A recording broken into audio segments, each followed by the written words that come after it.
Hey guys, Chris here again with Project Nerf. Today we've got the Elite 2.0 StormCharger and...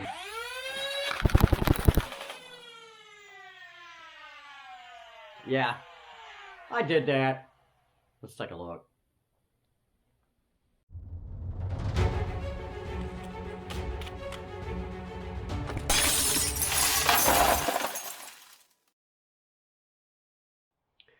Alright guys, so here it is, the StormCharge. Forgive me for saying StormCharger in the intro. Don't beat me. But yeah, this is one of the newer Strife-esque blasters in the Elite 2.0 lineup. I think it's super cool. It's got a lot of really cool features on it. I like the top rail. It's got this kind of rapid strike-esque thing going on for it. Comes with the little stock, the little front barrel here. Like I said, nothing new. They're just redone. But it does have like a paddle mag release here, which is nice. Right? So, obviously, yeah, guys, we've upgraded this thing and converted it to full auto. There's a big shock for me, I know. Gonna say right up front that this is not meant to be a build guide, as when you're doing something like this, it's not too different from the AF Spectrum that you see behind me. It's kind of a very custom build. There's definitely some internal shell cutting and whatnot. However, I did film a great deal of the build process, and I'll put that on the end of the video for any of you guys that do want to take a look at it and maybe get some ideas and of how I got it done and things like that. But for right now, we're going to get it out on the Chrono, get it on the range, and see what it can do. All right, let's put this StormCharge on here and see what we got on the Chrono. Again, it is full auto, so I may have to run a couple of mags to get a set for you, but let's do this.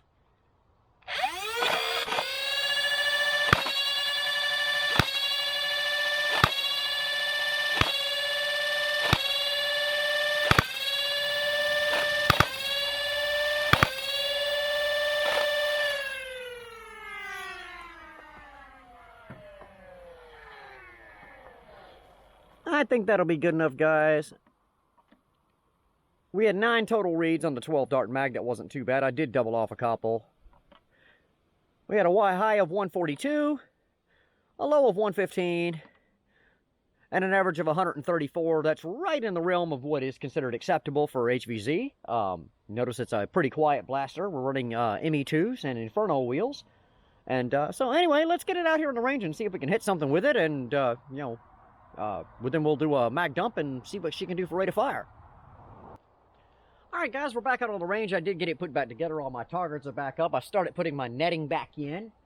Still a work in progress here. And I've also got some reactive targets that I'm custom working on. Might throw a little of that on the Patreon page or something.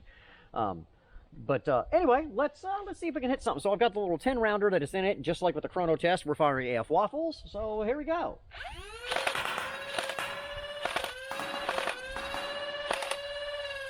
Oh, drop that last one just short of the 60. I got another mag. Let's see if we can reach out and hit that 60-footer. There we go. Oh, yeah. There it is. So, no problem striking in the 20 and 40-foot range. No problems reaching out to the 60, just with no sights or optic or anything like that. With long darts, that's a pretty good shot, and the breeze is blowing. But hey, well, we hit it 3 or 4 times there. Let's grab that 22 mag and just do a mag dump on it here at the 20 and see what we get for rate of fire. All right, guys, so hopefully you can see it here. That's a fully loaded 22 mag. Again, AF waffles. Put that bad boy in here. Let's see what we got.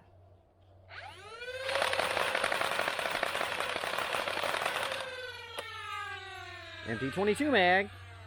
And that was pretty solid, guys. I'm thinking somewhere probably around 9.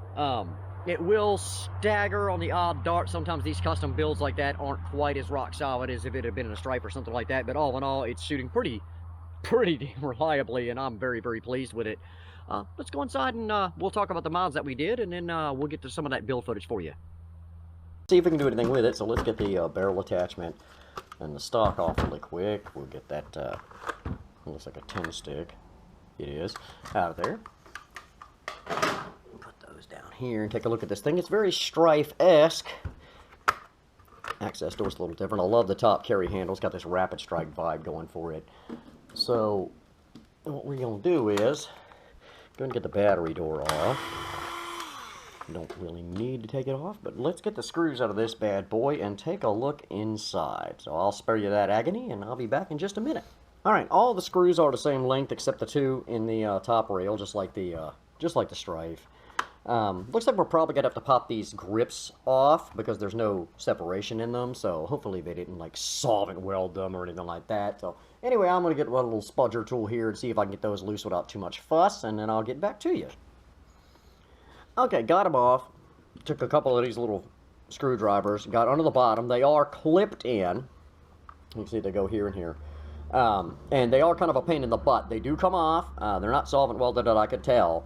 But there are three, count them, 1, 2, 3 screws hiding underneath them. So at this point in time, this thing should go ahead and butterfly for us. Yeah. Alright, so those wires, we're just going to go ahead and cut those so we can take a look at what we got going on in here. Alright, cool. Oh, there's one of the tabs. I said I did break the, whoops. I did break one of the little clips here. Hopefully you can see it. Yeah. But no biggie. I'll just put a dollop of hot glue or super glue on it. Okay, so very, very Strife-esque, and nice to see that they actually lubricated it from the factory. Obviously, this blaster has not been opened. Looks like without too much difficulty. Yep, the green rail will pull off. There's no additional screws or anything like that. It just pops out of there. So that's pretty cool. The battery tray actually lifts out of it in its entirety, which is also cool. Oops, dropped a screw. Alright, so that's pretty cool. Pretty simple in here. I don't know if a Strife cage will fit that, but that's what we're going to take a look at. We may have to flip it upside down to match, but... And then the rail that's on the side, obviously the little red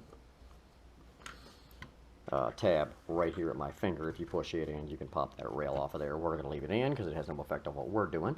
Let's get these screws out of the motor cage. It only has 2. And they're big, long ones, which is good. And that should come out of there without too much fuss. Yep. Okay, the front end comes out. The barrel is made to it.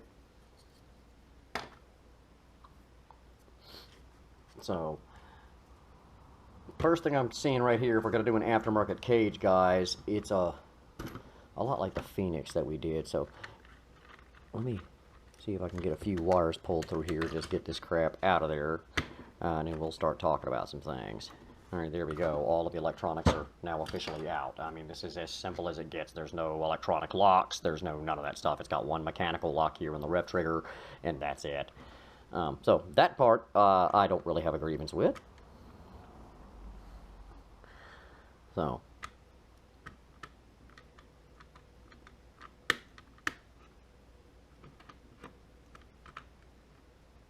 And you can actually see it right here. Right at the tip of my thumb. There's a little point on this block right here that stops you from pulling the trigger if the rev's not pulled. So it'd be real easy to just shave that down if you wanted to lose that. We're going to go ahead and get it all the way apart, which looks like about, one more screw. So there's that. There's that. There's the trigger. It actually has a real spring on the trigger. It's got those flunky plastic springs on everything else. Okay, so that hooks in there. Looks like some variety of lock. So, cage. I think I've got a canted Strife cage here. Just want to see if the screw lugs line up.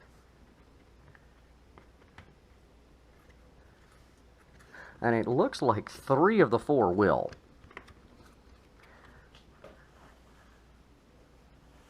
But you'd have to cut the posts down to put that cage in there.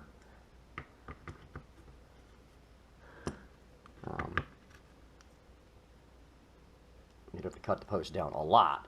but we can do it. So the question really is going to be, and I know everybody's going to ask because it's what I do, can we go full auto with it? So let me grab a couple of parts and we'll set some stuff up and take a look and see if we think it can be done. I think we're going to run out of space up here because the blaster tapers in right there, and I think that's going to be our Achilles heel. But let me get some parts and we'll take a look.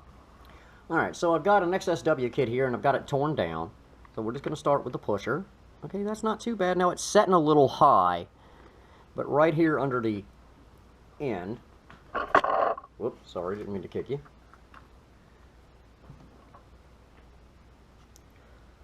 Right there, we should be able to cut that plastic out of that thing, and that thing will drop down a little farther, because right now it's actually a little high. It's going to hit the mag. So if we slide the mag in place,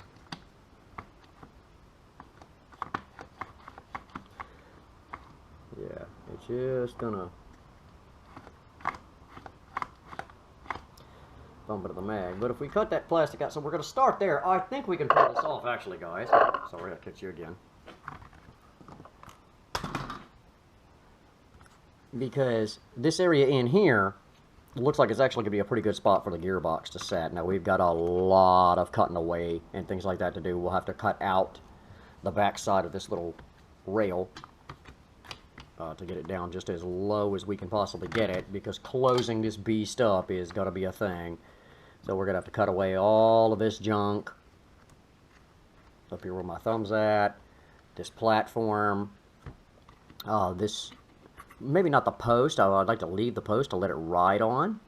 But that little piece of plastic up over top of the post and get us dropped down another mil. So I'm going to start right here and trim this off and just see if I can get it riding the way I want it to, and then we'll go along from there. Okay, so we didn't go far, guys. I trimmed down the tab that was around this little post here. And then right here, this was sticking up, and it was catching right here on the front of my pusher.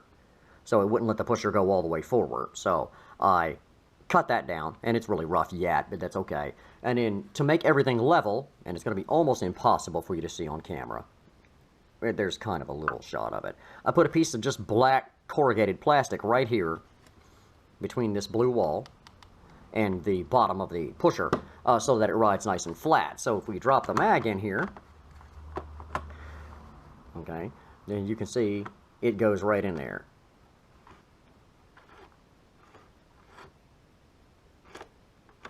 We're getting full extension. Oh, my plastic fell out, but that's okay. Like I said, I don't have it glued. But you can see the angle of this thing is way low, so we have to have it more like that for it to ride properly. So, anyway, we have to build this wall up a little bit, and then we have to build just a general deck for this to slide on, because there's not much going on in there, and then we have to cut away a ton of plastic back here to even attempt to get that gearbox in there. So, anyway, I'm going to grab some epoxy putty and start working with that, because I do think we can pull this little miracle off. Now, where we're going to run into it is closing the blaster up. Not a problem, but the battery tray normally goes in there, so if we get rid of everything on the back of it, maybe, but I'm thinking probably not. So, well, I don't know. If we get rid of that one little post right there and grind all that flat, it might just fit. So we'll try that real quick, but we're planning on going ahead and probably having to make a battery stock for this blaster, just like we did the Adventure Force Spectrum. So anyway, I'm going to do a little more cutting and grinding, get my epoxy putty out and working, and get that curing in, and we'll go from there. Alright guys, so the components can be made to fit. So we've come a ways here, but as you can see here, the pusher pushes the dart and returns, and the gearbox is secured. So let's take a look at some of what we did here. So again, we had carved away around this little post here, and then I just took this whole top piece out, and then we carved the ever-loving bejesus out of the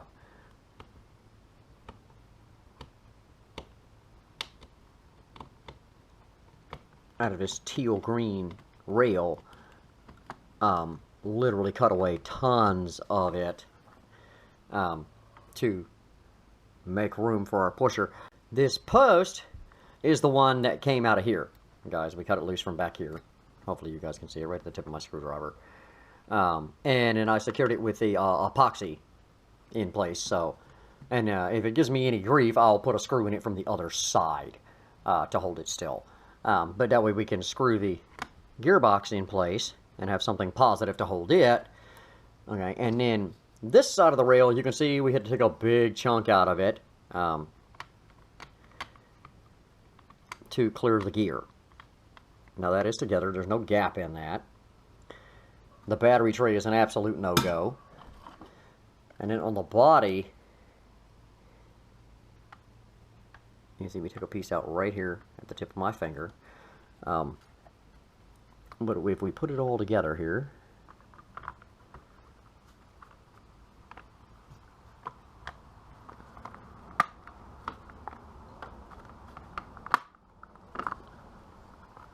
and I am obviously missed a tab here. There we go. But it does button up, and it does clear the gear. And we'll 3D print a little cover or make one out of something for that. That's not a big deal. But as you can see, all of that's fine. Like I said, it is going to clear, so we've got enough space. We're going to be running a battery stock on this blaster. So, and then I did find out one more incredibly awesome and amazing fact that is going to make everybody very happy. Versus trying to make a cage work, the stock cage actually fits Inferno wheels without a bit of drag. So we're just going to up the motors and drop these Infernos in here and get it wired up. Alright guys, you still with me? I hope so. Realize that was a little bit of footage there of the build process. Again, not intended to be a build guide, as these things are very, very custom. It's kind of a one-off deal, kind of like the AF Spectrum up there again.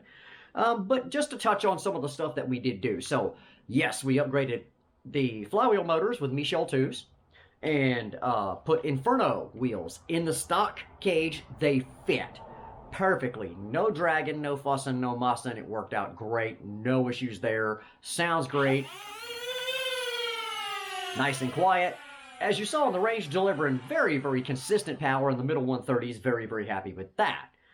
We had to do a great deal of internal shell cutting to fit the gearbox for the pusher kit. And then a little bit of external shell cutting over on the battery tray side. So you can see this cover that I made.